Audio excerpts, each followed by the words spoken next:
Aboard the sprawling space station Harmony, an air of excitement buzzed through the corridors as delegates from different galactic civilizations gathered for the much-anticipated cultural exchange event. Amidst the various stalls displaying exotic artifacts and culinary delights, Tom stood behind his modest setup, a traditional Earth coffee bar complete with an espresso machine and an assortment of beans. Beside him, his colleague and fellow biologist, Mark, arranged small cups for tasting. "Think they'll like it?" Mark asked, eyeing the crowd with a mix of curiosity and skepticism. "They might find it interesting, at least," Tom replied with a chuckle, adjusting the settings on his espresso machine. After all, coffee is one of Earth's most beloved exports. As the delegates began to trickle in, Tom greeted them with a warm smile. "Welcome. Care for a taste of Earth's favorite morning brew?" he offered, holding out a tray of freshly brewed espresso shots. Most of the aliens approached the stall with cautious intrigue, sniffing the air curiously. One delegate, a towering creature with shimmering skin, declined politely. "We appreciate the offer, but caffeine disrupts our biorhythmic scales." Just as Tom was explaining the roasting process to a group from a distant star system, a voice cut through the chatter. "Sniff, sniff. You drink this strange poison every morning." The crowd parted to reveal a young Valorian woman, her wide eyes fixed on the coffee machine. Tom turned to her with a welcoming smile. "It's not poison to us, but a cherished drink. I'm Tom and this is Mark. Would you like to try some?"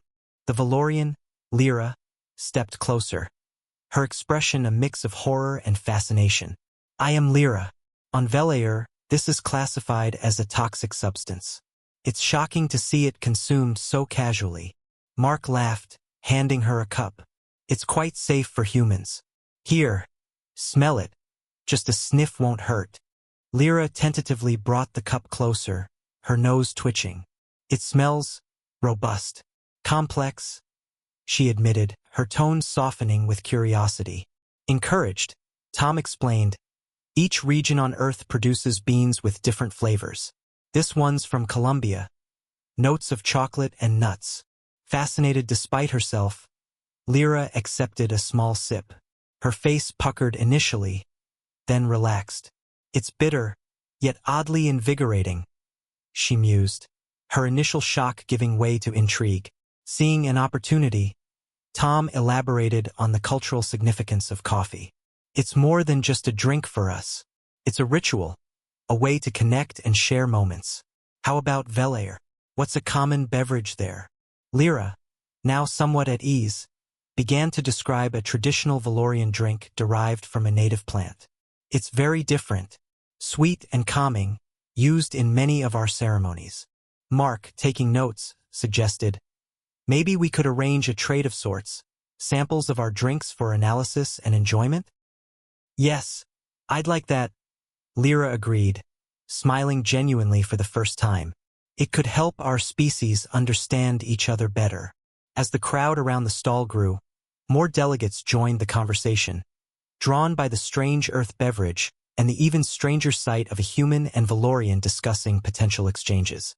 Tom poured another round of coffee, his eyes meeting Lyra's with a spark of mutual respect. "Here's to new friendships and cultural revelations," he toasted, raising his cup. Lyra lifted hers in return, her earlier apprehension replaced by a burgeoning curiosity. "To new knowledge and the bravery to challenge what we think we know," she responded, the station's overhead lights reflecting in her uplifted cup. As the delegates mingled and the conversations deepened, Tom and Mark continued to serve coffee, each cup bridging the gap between Earth and the galaxies beyond a little more. Chapter 2. Unlikely Bonds. After the excitement of the cultural exchange event, Tom invited Lyra and a few other interested delegates to a follow-up meeting at a communal lounge on Harmony. The idea was to dive deeper into each other's cultures, especially focusing on culinary traditions which seemed to be a point of mutual fascination. As they settled around a large circular table equipped with translation devices, Mark joined them, bringing a digital scrapbook of Earth's culinary diversity. "This should give everyone a good picture of what eating looks like back home," Mark said, flipping the device on to display vibrant images of dishes from around the world. Lyra, intrigued by the display, pointed at a picture of a bustling street food market. "Is this common on Earth?" she asked. "Very much," Tom replied. "It's a way for us to enjoy quick, diverse food, and also a chance for small vendors to showcase their specialties." A delegate named Corin from the planet Gentar chipped in. "We have something similar, but our markets are mostly for medicinal herbs and nutritional supplements. Food is more utilitarian where I come from." The conversation drifted to the topic of beverages, and Lyra brought up her earlier shock at coffee. "I must admit, seeing you all drink coffee was startling, but learning about its place in your culture has been quite enlightening." Tom nodded, appreciating her open-mindedness. "It's similar for us when we learn about other cultures' choices. For instance, what's a common drink on Velair, Lyra?" Lyra described a luminescent liquid consumed by her people, eliciting fascinated murmurs around the table. "It's called Seri Lum. It glows in the dark due to bioluminescent enzymes. It's quite mild and is used to promote mental clarity and peace." Mark, always the scientist, was curious. "Would you be able to bring some samples for us to try? Maybe we could analyze the enzymes. It sounds quite unique." "I can arrange that," Lyra said, smiling. "And perhaps more of you could try coffee under controlled conditions, of course." Tom laughed. "We'll make a coffee convert out of you yet, Lyra." The gathering soon turned into an informal exchange session, with each delegate sharing something unique from their world. Tom and Mark introduced more Earth foods through virtual simulations, including tasting sessions of virtual flavors projected through the station's sensory enhancement interface. As the meeting drew to a close, Lyra and Tom lingered behind, their initial awkwardness replaced by a budding friendship. "Thank you for today," Lyra said. "I've learned a lot, and not just about food and drinks." Tom nodded, his interest in Valorian culture having grown significantly. "Same here. It's been eye-opening. We should document these sessions. Maybe start a cultural diary or a blog that can be accessed by others on Harmony." "That's a wonderful idea," Lyra agreed enthusiastically. "Let's propose it to the Harmony Council.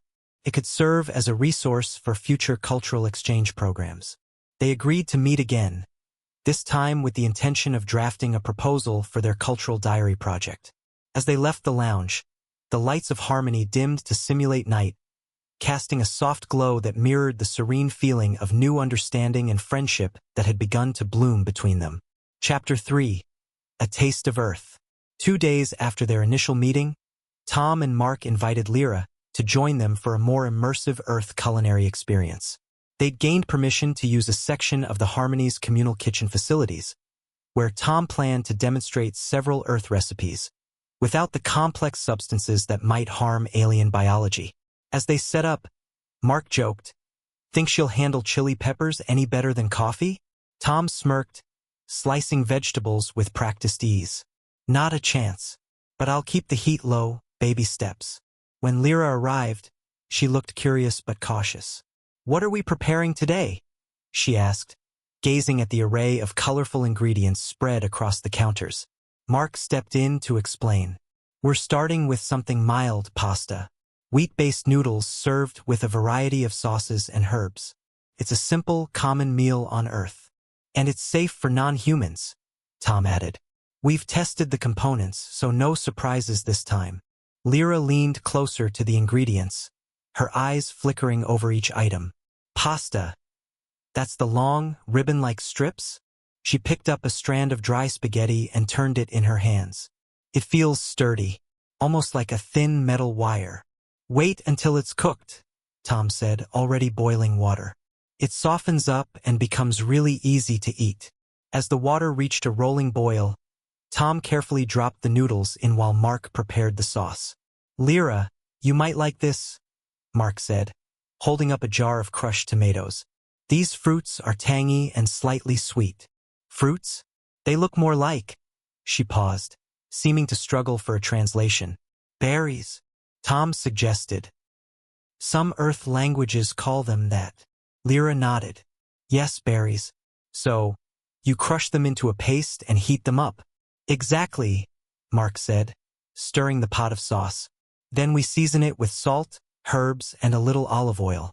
Olive oil is made from a different kind of fruit, kind of like a tiny, savory seed pod. Lyra reached out to take a sniff of the oil.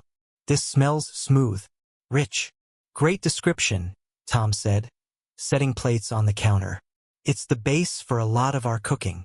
They worked together, with Lyra asking questions at every step.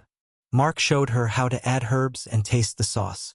Tom explained how different regions on Earth made their own variations of the same dish. Some with more spices, others with cheese, some with entirely different kinds of noodles. When the food was ready, they sat at a small table and served Lyra her portion first. She hesitated before taking a bite, but when she did, her antennae twitched in surprise. It's soft and warm. The sauce is tangy, as you said, and the herbs add a depth I didn't expect. See? Not all Earth food is bitter, Tom said with a grin. Lyra smiled, more at ease now. You've definitely improved my impression of Earth cuisine. What other dishes might I enjoy? Mark, always quick to share, leaned forward. We could try some desserts next time. Things like cakes, pastries, or maybe even ice cream. I'm sure you'd love chocolate. Chocolate? Lyra tilted her head, her eyes narrowing in thought. I think I've read about it. A complex, sweet substance derived from a plant. That's the one, Tom said.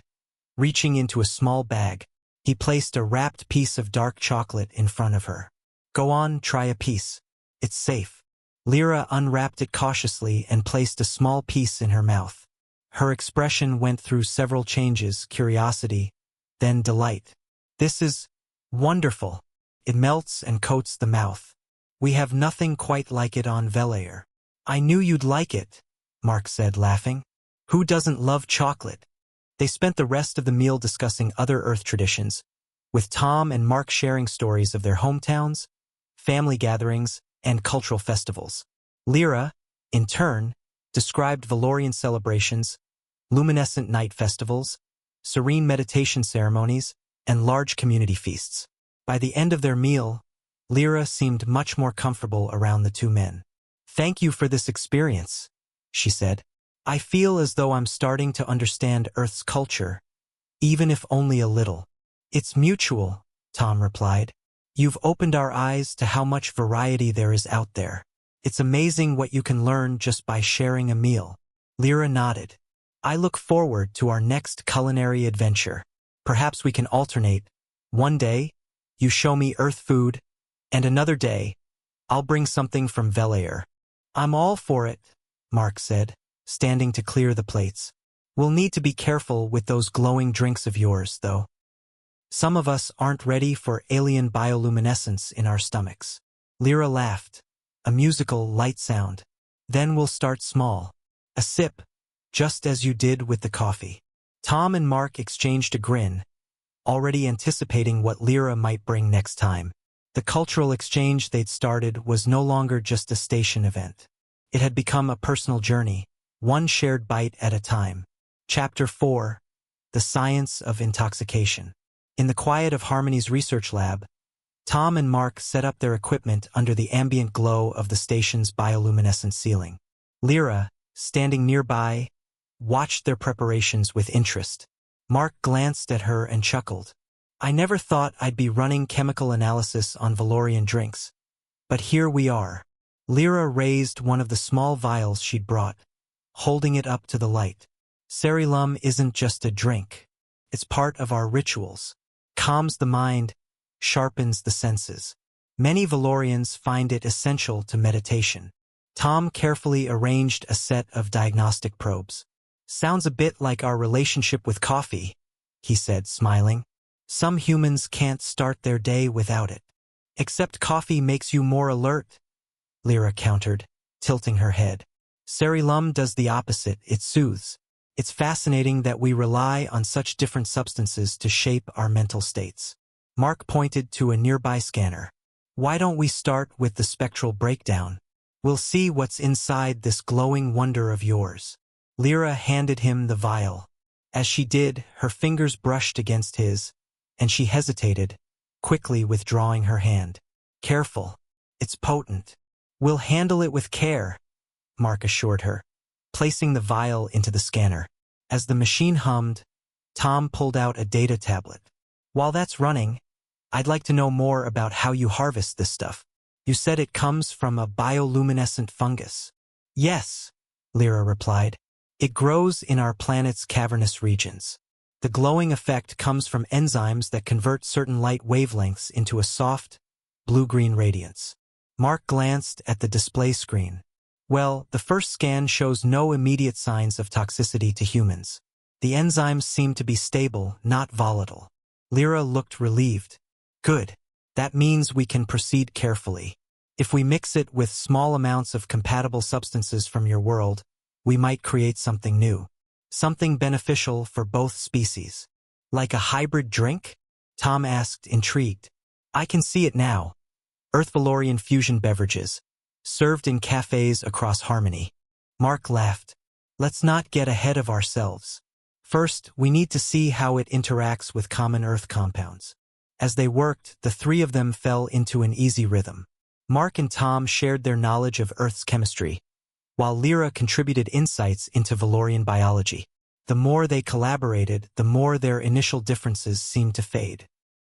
They began to see each other not just as representatives of their respective species, but as individuals, each with unique talents and perspectives. At one point, Mark paused to stretch. I have to admit, this project is a lot more fun than I expected. Tom nodded. Same here. It's not every day you get to co-create something entirely new. Lyra smiled at them both. I feel the same. Back on Velair, I rarely get the chance to work with other species so directly. This experience is... She trailed off, searching for the right word. Enlightening. Mark grinned. Enlightening is good. Better than terrifying. They all laughed, and the atmosphere grew even more relaxed. Tom handed Lyra a clipboard. Mind taking notes on the next set of readings? I'll adjust the mixture on my end. Of course, Lyra said, moving closer to him.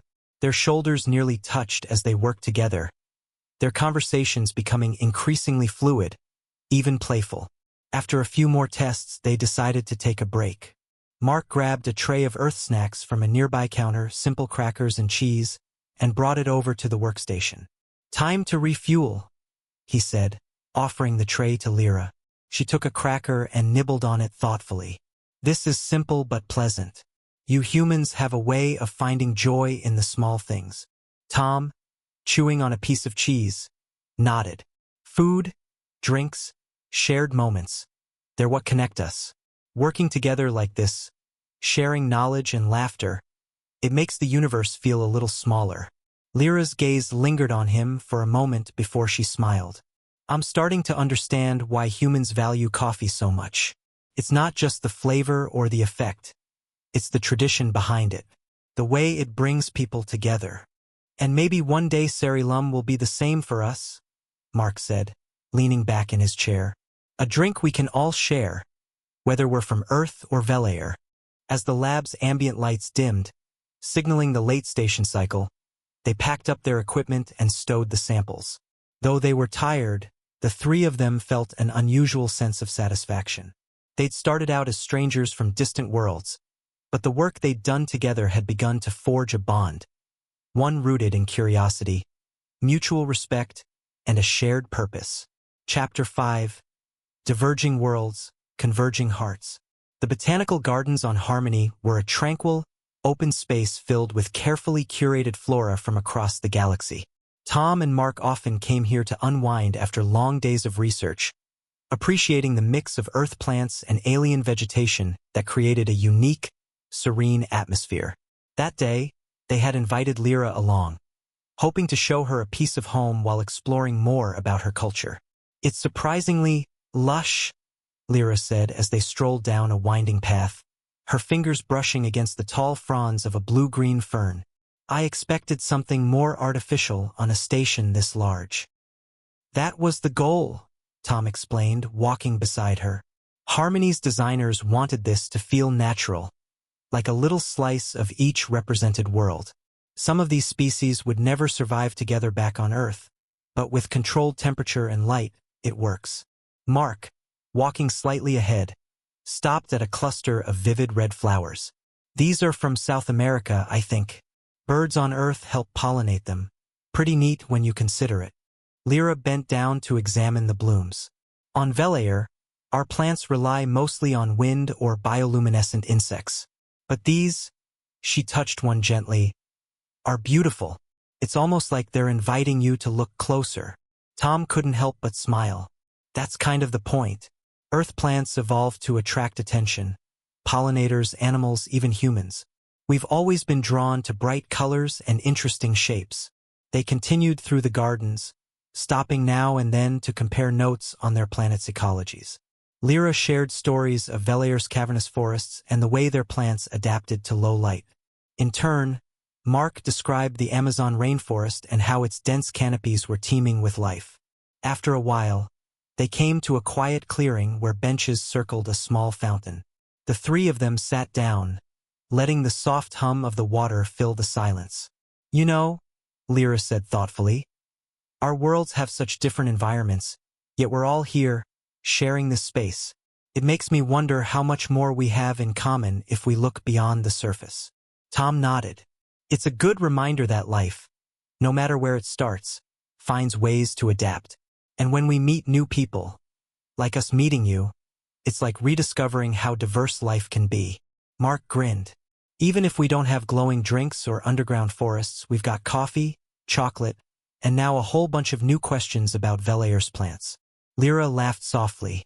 I'll admit, the idea of sharing our knowledge with you too, people from a world I've only read about, was intimidating at first. But now, I find myself looking forward to these conversations. Same here, Tom said, meeting her gaze. I've learned more in the last few days than I could have imagined. And it's not just about science or culture. Getting to know you, learning how your mind works. It's been different. Lyra tilted her head. Different in a good way, I hope. Tom hesitated, then nodded. Yeah, in a good way. Mark, sensing the shift in tone, cleared his throat. Well, since we're here, what do you say we take some samples back for the lab? Maybe analyze how Earth plants respond to Valorian light spectrums. Lyra smiled, but her gaze lingered on Tom. That sounds like a good idea. Let's gather some specimens. They spent the next hour carefully collecting small samples, leaves, petals, and a few seeds. As they worked, the quiet camaraderie grew, their movements falling into an easy rhythm.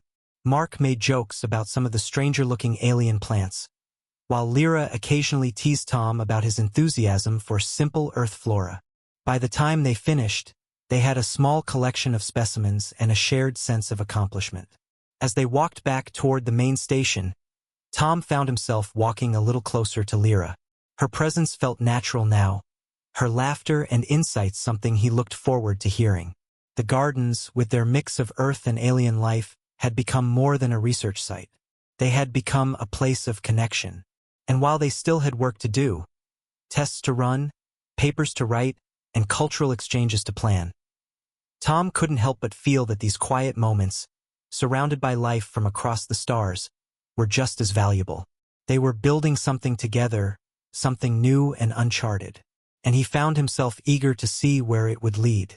Chapter 6. Cultural Ripples. Harmony buzzed with quiet anticipation as Tom, Mark, and Lyra walked through its bustling central corridor. News of their collaborative work on cerealum and coffee blends had spread quickly, drawing attention not just from their respective cultures but also from other delegations on the station. You're telling me someone from the Galther delegation wants to try our cerealum coffee hybrid? Mark asked, his voice brimming with amusement as they entered a smaller conference room reserved for informal discussions. Lyra nodded, setting down a data tablet on the table. Yes, apparently they're curious about the potential cognitive effects. On Galther, their drinks are strictly functional nutrient infusions, nothing recreational. The idea of a drink shared for pleasure is new to them. That's kind of mind-blowing, Tom said, arranging samples of their latest blend on the table. What started as a random conversation is turning into a real cross-cultural movement. Mark grinned. Makes you wonder what'll happen next. I mean, what's the Valorian version of a coffee house? Imagine a place where Valorians and humans could sit, share a drink, and just talk. Lyra tapped her chin thoughtfully. We don't have coffee houses, but there are gathering spaces near the Cerilum farms. Quiet places where people reflect after harvest. It's not as social as your coffee culture, but the idea of mingling, exchanging stories, I could see that catching on. A knock at the door interrupted their discussion. The delegate from Galther entered, a tall figure with translucent skin and a shimmering outer membrane. Apologies for the intrusion. I heard you were presenting something new. Tom gestured to the small table. We've combined a Valorian drink called Cerilum with earth coffee to create a blend that's both calming and stimulating. We're curious about how it might affect other species. The Galther delegate approached, observing the samples closely. The bioluminescent enzymes are still active. Fascinating. And these dark granules. He pointed at the coffee grounds. Ground beans from a plant on Earth, Mark explained. They release compounds that promote alertness. Together, the two drinks create a balance, neither too stimulating nor too sedating. The delegate picked up a small cup. If it's safe, I'll try it. Lyra smiled, nodding. We've tested it thoroughly. It's safe for most known species on Harmony. The delegate raised the cup, taking a tentative sip. Their shimmering membrane shifted slightly, a sign of internal chemical analysis. After a moment, they set the cup down. Unusual. The flavor is complex, unlike anything we consume on Galther. And the effect, calming, yet not lethargic. That's what we were aiming for, Tom said, exchanging a glance with Mark and Lyra. A new kind of drink that brings people together. The Galther delegate gave a slow nod. I can see this becoming a unique tradition. Perhaps it will inspire our people to create drinks of their own, meant for connection rather than sustenance alone. After the delegate departed, the three of them shared a moment of quiet reflection. I think we're onto something, Lyra said. Not just with the drink, but with the idea of sharing pieces of ourselves, our cultures, our traditions. Mark leaned back in his chair. And to think it all started with a random conversation about what's considered poison or not. Goes to show that you never know where an idea will lead, Tom added, his voice filled with quiet satisfaction. What matters is taking that first step and seeing who's willing to walk the path with you. As they began cleaning up, Tom caught Lyra's eye. So, what's next? Any other Valorian traditions we should explore? Lyra chuckled. Plenty. But I think it's your turn to share something new. Perhaps a story, a piece of art, or another drink from Earth.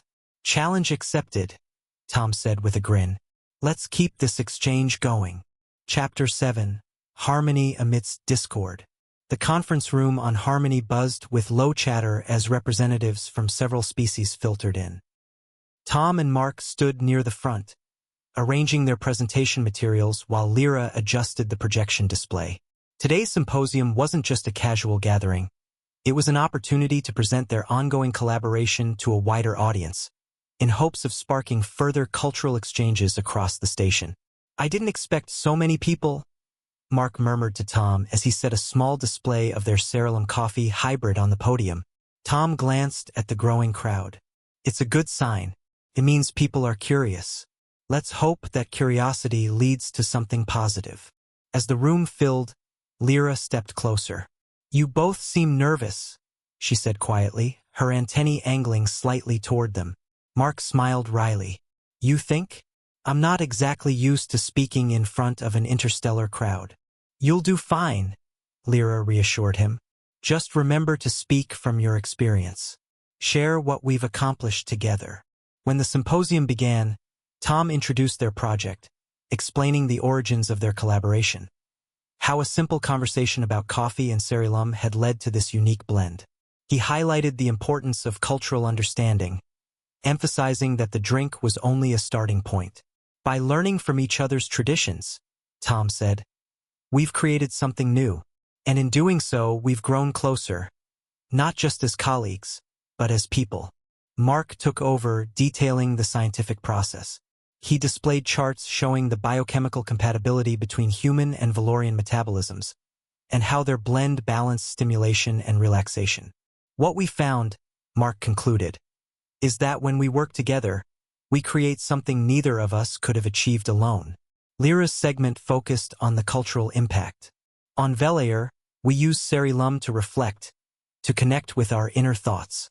Coffee, as I've come to understand, is a social drink, a reason to gather, to converse.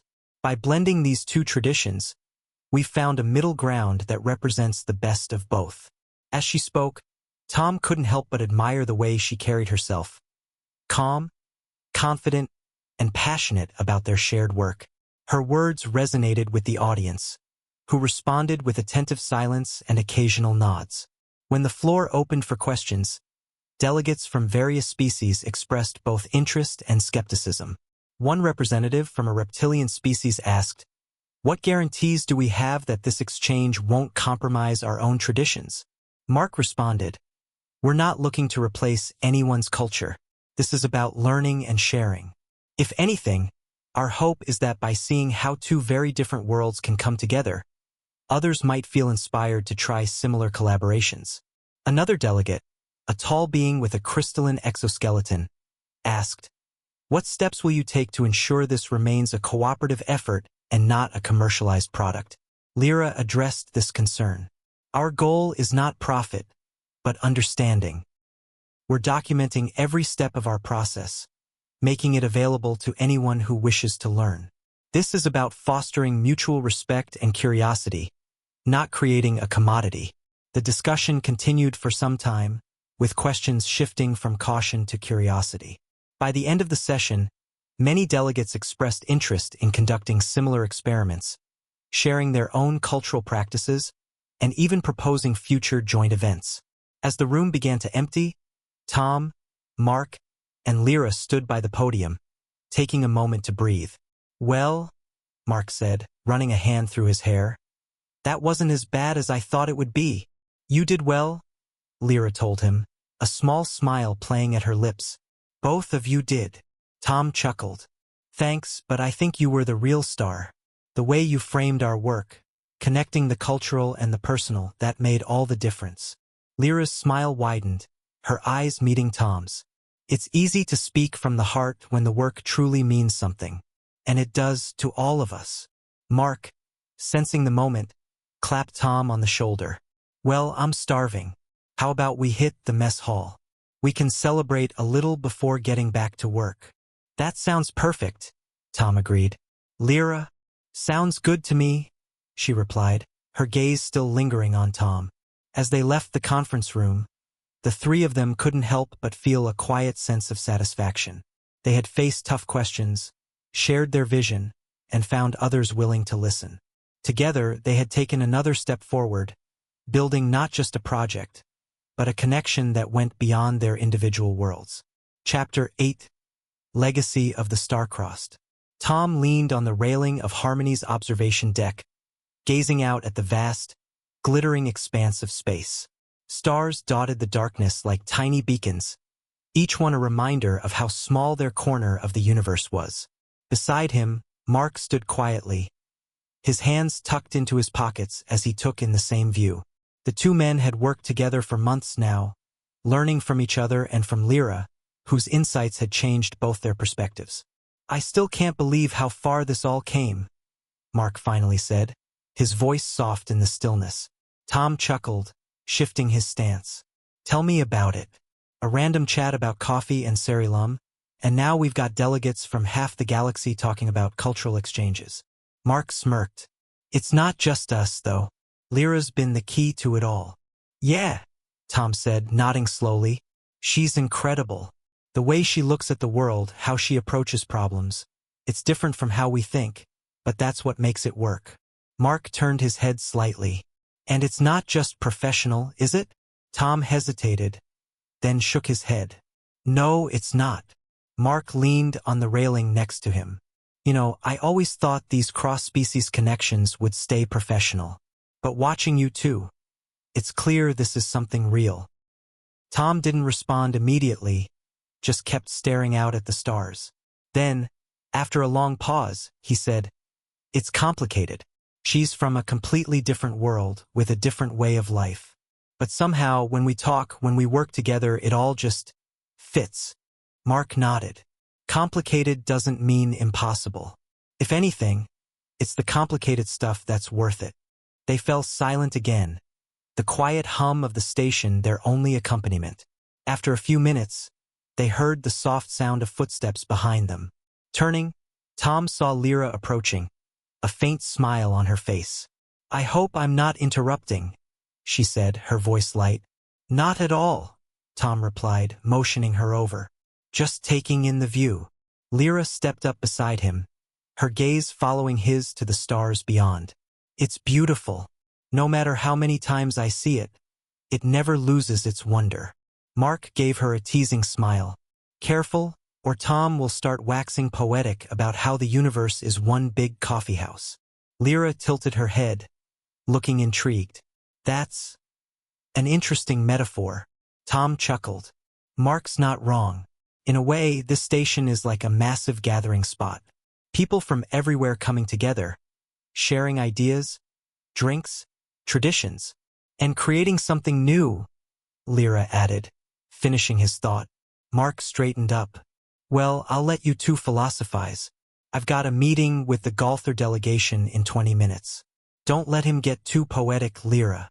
He gave them a parting grin and left the observation deck. As the doors slid shut behind him, Lyra turned to Tom. "You two have become quite a team." Tom nodded. "Yeah, Mark's a great partner. We've been through a lot together.